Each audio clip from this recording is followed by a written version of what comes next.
Ndo amedo ketho aluora zaidi nikech okinyi makabuno kana mnakwa loso wach plastic podwa loso e kaka wanyalo bero aluora.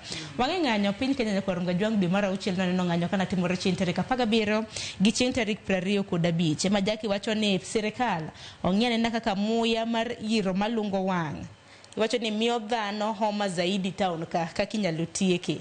Then jolony bendo manyenwa yo ma baby diapers nyalo bedo disposed moko ketho aluora. Hakeni Johnson intiere koda solution kana mna duoko mnyalo duoko godo joneno mago. Naneno nitie ng'at ma wuoyo iwacho diapers ani nitie ng'ama nowacho pads sanitary wear.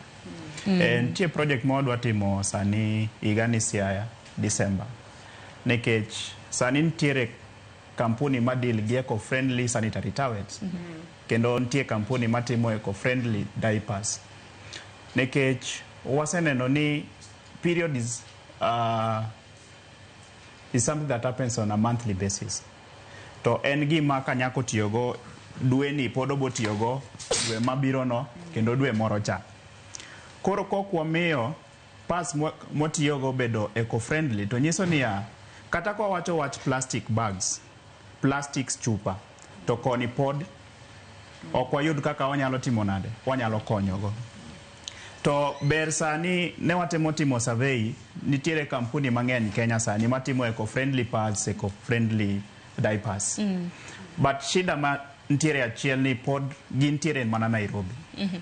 Po gibedo decentralized, gidhi Mombasa. To ka gidhi Mombasa to gidhi e gwenge, ok ni gidhi Mombasa town, nekech town to nyalo bedo go. Koro project wadwa timo Siaya to wasetemo identify gwenge ma very remote mantie iye kabisa. Nekech kampuni moko dwa timo sensitization gi awareness ni gintiere gi eco-friendly products to kendo gin affordable to gin accessible. Koro hapa ni ka wanyalo endelea wacho wach sanitary towel to wacho eco-friendly sanitary towel. To wacho wach pads, to wacho wach diapers, eco-friendly diapers. To kaka waendo endelea wacho to companies gibiyo doka endelea timo advertisement to jing'eyo. Koro ng'eni an ka dhi supermarket to nitiere the normal pads that are non-biodegradable to nitiere eco-friendly. To the more ma watimo awareness, gimoro ing'eni narrative kiwacho